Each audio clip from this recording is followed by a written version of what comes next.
검찰이 정경심 교수를 사문서 위조 혐의로 추가 기소하면서 표창장 위조라는 하나의 행위를 놓고 두 건의 재판이 동시에 진행되게 됐는데요. 이런 가운데 오늘 오전 10시 사문서 위조 혐의에 대한 4차 공판 준비 기일이 열려 관심을 모았습니다. 네, 지난 3차 공판 준비 기일 당시 재판부가 검찰의 공소장 변경 신청을 받아들이지 않으면서 일각에선 검찰과 해당 재판부가 불화를 겪는 것이 아니냐 이런 해석도 나왔었는데요. 오늘 오전에 열린 4차 공판 준비 기일에서는 어떤 얘기가 오갔고 또 그 의미가 무엇인지 김성훈 변호사 그리고 유용하 한국외대 초빙 교수와 함께 짚어보겠습니다. 두 분 어서 오시죠. 네, 안녕하세요. 네, 안녕하세요. 네. 일단은 그 정경심 교수의 재판 소식을 짚기에 앞서서 저희가 사진 한 장을 준비했습니다. 사진 보여주시죠. 네. 많은 시민들이 길게 줄을 선 모습인데요. 이게 오늘 오전입니다. 정경심 교수의 사문서 위조 혐의와 관련해서 4차 공판 준비 기일이 열린 서울중앙지법의 모습인데요. 모두 4차 공판 준비 기일을 방청하기 위해서 몰려든 시민들이라고 합니다. 네. 네, 참 보신 것처럼 이제 이 4차 공판 준비 기일에 대한 관심이 굉장히 뜨거운데 오늘 오전에 사실 박영식 앵커가 직접 저기를 다녀오시지 않았습니까? 예, 저 사진 안에 저도 있는데. 그래서 그 실제 분위기가 민망하네요. 좀 궁금해서요. 예, 이게 한마디로 앉으세요 공판이었습니다. 그러니까 왜냐하면 재판 시작부터 그 검사 측에서 재판부에 대한 일종의 불신 이런 것들을 많이 드러내면서 고성이 오가기도 하고 항의를 하다 보니까 재판장이 검사 측에게 앉으라는 얘기를 제가 뭐 다 세보진 않았습니다만 거의 수십 차례 정도 앉으라는 어떤 언급이 나왔었던 그런 상황이었고 대부분 이제 그 검찰 측의 이제 비판적인 시각을 갖고 계실지 모르는 방청객들이 좀 다수였는지 모르겠는데 앉으라고 요구를 하는데 앉지 않고 이제 검사 쪽에서 항의를 하니까 방청객들이 이제 뒤에서 앉으라는 또 반말로 한때 항의를 또 하다 보니까 재판이 일대 좀 혼선을 빚었던 그런 장면들도 있었습니다. 네. 네네네. 참 방청객들의 반응까지 생생하게 전해주셨는데 예. 그렇다면 오늘 이제 사안으로 들어와 봐서 사실 그 재판부가 지난 3차 때도 굉장히 그 질타를 했지 않았습니까? 검찰을 향해서 아무래도 이 공소장 변경 불허를 좀 못 받아들이고 있는 거 아닌가 좀 이런 생각도 드는데 이 부분에 대해서 좀 김성훈 변호사께서 어떻게 생각하시는지 얘기해 주시죠. 공소장 변경이라는 거는 이제 두 가지를 기준으로 보통 판단합니다. 네. 기본적 사실관계가 동일한지 여부랑 기본적 사실관계가 동일한지 여부에 대해서 한 번 더 규범적으로 판단을 해서요. 이렇게 변경할 경우에 피고인의 방어권 행사가 불리해지는지 여부에 따라서 결정을 하게 되는데요. 예.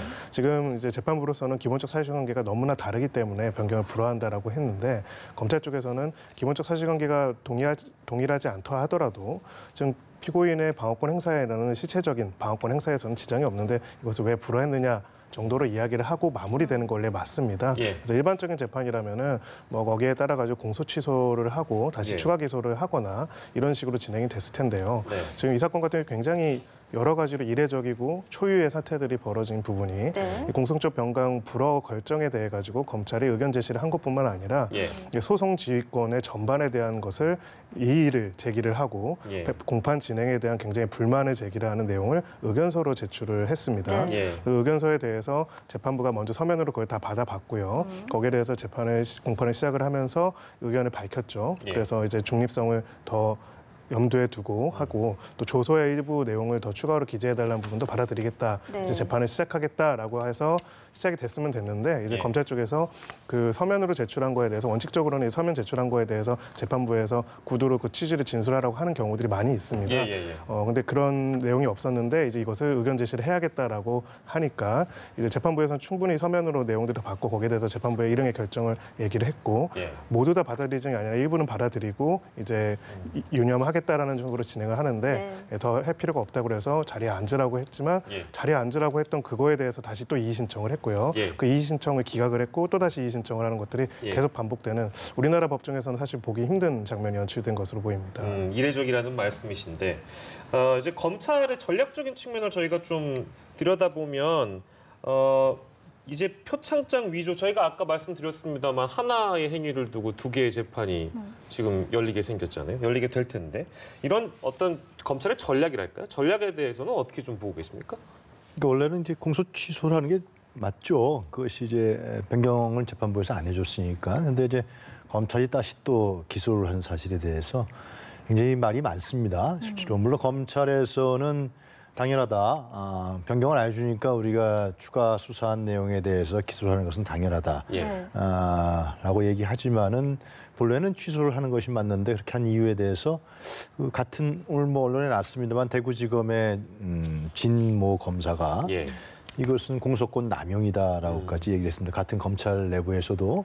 그러니까 그 진 검사 얘기에 따르면은 굉장히 중요한 지적을 한 것 같아요. 예.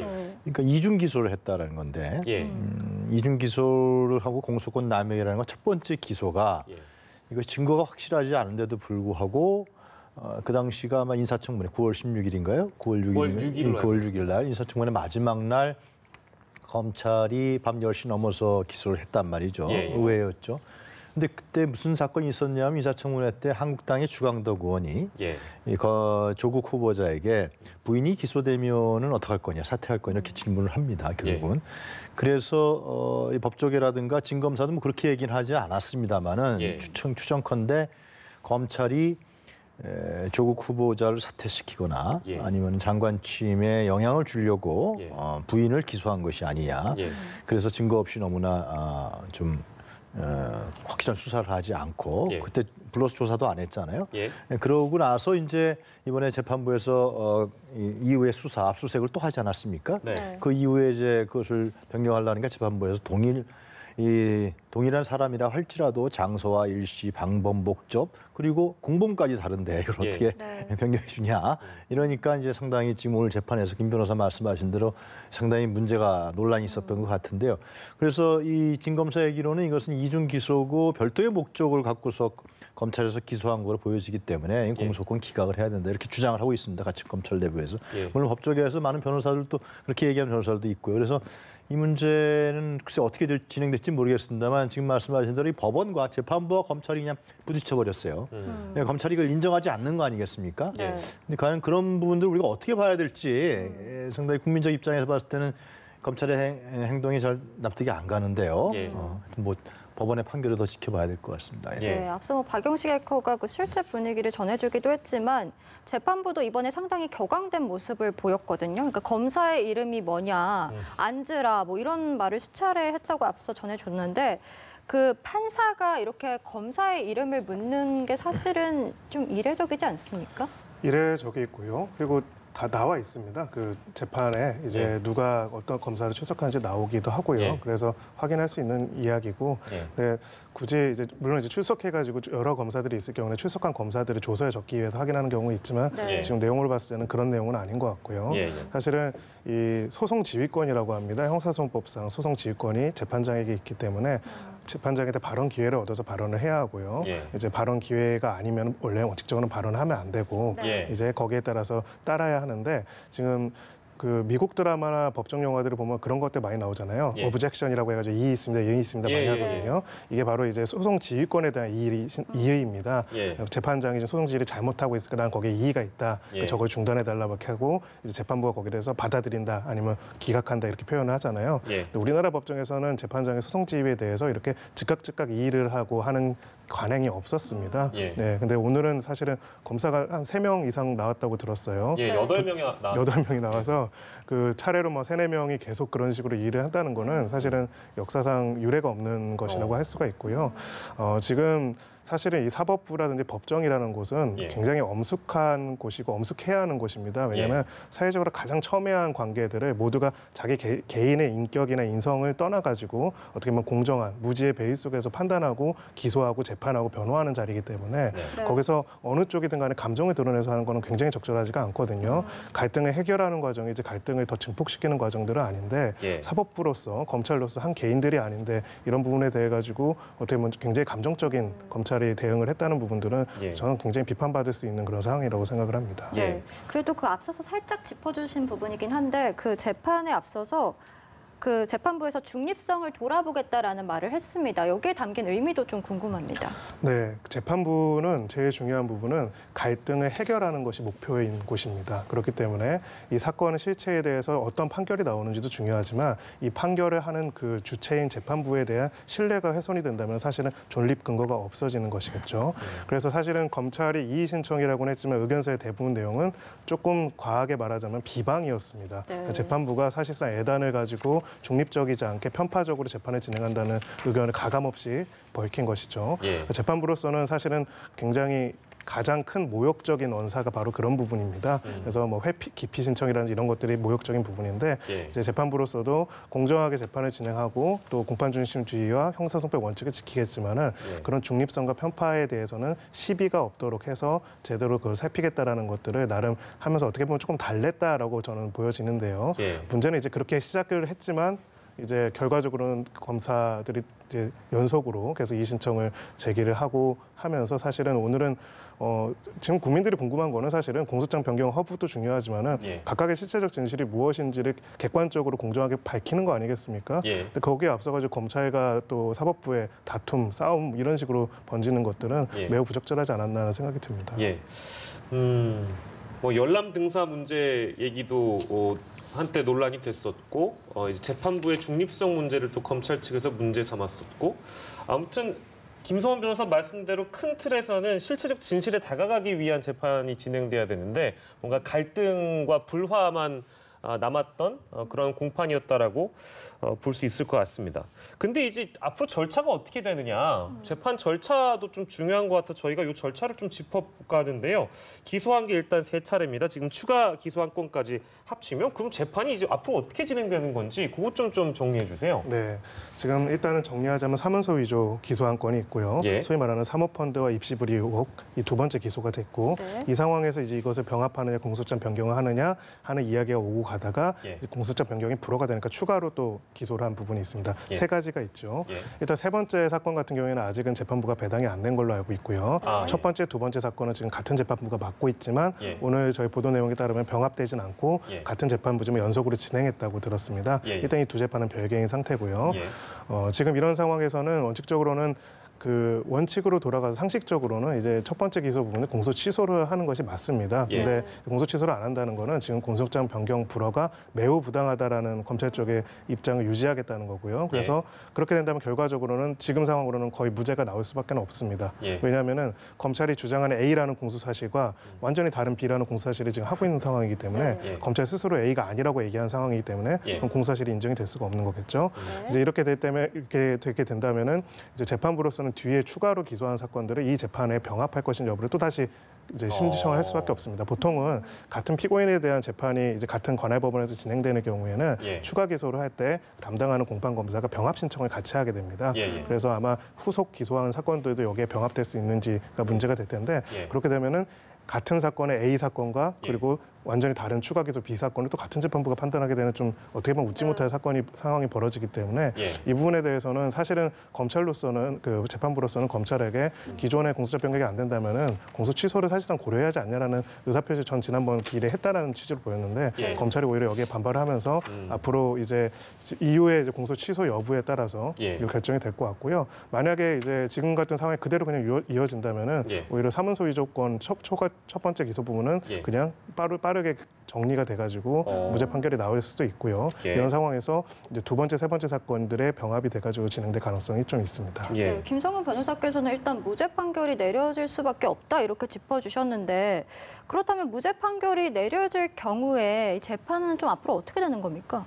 그 사문서 위조건이 굉장히 중요한 거죠. 왜냐하면은 추가 기소한 이후에 기소한 부분도 위조 사문서 행위이기 때문에 정 교수가 실제로 그 동양대 표창장을 위조했느냐 안 했느냐 그것이 범죄 행위냐 아니냐에 따라서 이후에 뭐 다른 대학원이란 대학에 진학하는데 이것이 범죄 행위로 이용됐냐는 측면이 있기 때문에 그렇기 때문에 검찰도 굉장히 예민한 것 같고요. 그 부분이 이제 예를 들면 공소 변경이 안 되고 추가 공소 변경하려는 부분들이 재판부에서 받아들이지 않으니까 재판이 좀 얽혀버린 겁니다. 지금 검찰 입장에 봤을 때는.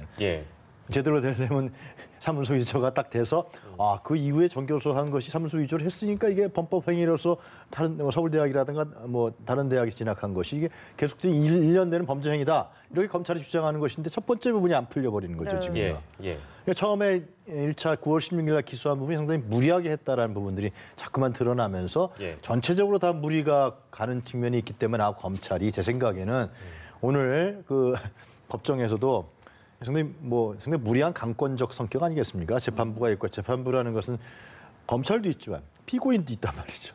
양쪽의 의견을 잘 들어봐서 균형적으로 적절하게 그리고 균등하게 재판을 이끌어서 범죄의 유무를 확인하고 형량을 내리는 게 재판부 역할인데 검찰은 내 얘기 맞다 자꾸만 주장하는 거 아니겠습니까? 예. 피고인도 있는 것인데 재판부가 재판부가 그 얘기만 든다면 둘만 재판하면 끝이죠. 그거는 예를 든다면은. 그래서 이렇게 좀 무리하게 하고 상당히 그 세간의 비난을 받을 만한 그런 언행을 한 것은 제가 봤을 때는 상당히 그 1차 기소가 공소장 변경이 안 되면서 상당히 전체적으로 검찰이 수사하고 기소했던 공소 내용이 얼그러진다. 이런 판단을 스스로 한 것이 아니냐. 이런 생각이 드는 겁니다. 그래서 물론 향후의 재판 과정은 봐야겠지만은 이 지금 정경심 교수의 유무죄를 따르는 법원의 향후의 판단이라든가 이런 부분들 거기에 따라서 그럼 검찰이 어떻게 상당히 압수수색도 많이 했고 실제로 검사 수사관들도 많이 투여됐었는데 어떤 결과를 나올지 이런 부분들이 아무래도 주목될 수밖에 없는 상황인 것 같아요. 예. 자, 그리고요. 저희가 이 표창장 위조와 관련해서는 짚어볼 내용이 또 있습니다. 이게 이제 이 재판과 연관이 될지는 잘 모르겠습니다만 최성해 동양대 총장이 허위 학위를 이용해서 총장에 임명된 사실이 확인됐고 교육부가 해임을 요구했다. 이런 소식이 전해져서 이 뉴스는 보셨습니까? 네. 글쎄, 이거 그러면 총장 자격은 박탈되는 건가요? 그렇죠. 그건 교육부에서 이제 판단할 문제 같고요. 그런데 이제 이분이 단국대 학부 수료하고 템플대 MBA 과정 수료. 또 워싱턴 침례대의 이 PhD 박사학위까지 다 이게 허위로 이제 다 확인이 가짜다? 됐어요. 실제로 상당히 기본적으로 허위에 입각해서 총장이 된 거란 말이죠. 기본적으로는.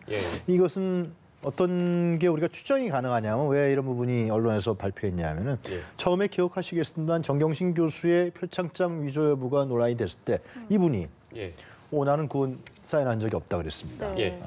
그래서 이제 일각에서는 그때 청문회 때도 기억이 나는 것 같아요. 어떻게 총장이 그 많은 표창장에 대해서 기억을 하느냐. 그 원당 의원이 얘기를 했던 것 같은데요. 근데 이분은 나는 이거에 대해서 사인한 적이 없다라는 겁니다. 대부분의 이제 대학에서 총장이 표창장이라는 것은 굉장히 많이 올라가고 그것을 예를 들면 중간에서 권한 가진 사람이 사인을 한다거나 이 정도 수준에서 이제 마무리 짓는 게 일반적인 통례 아닙니까? 대학에서 많은 표창장이 실제로 나가죠.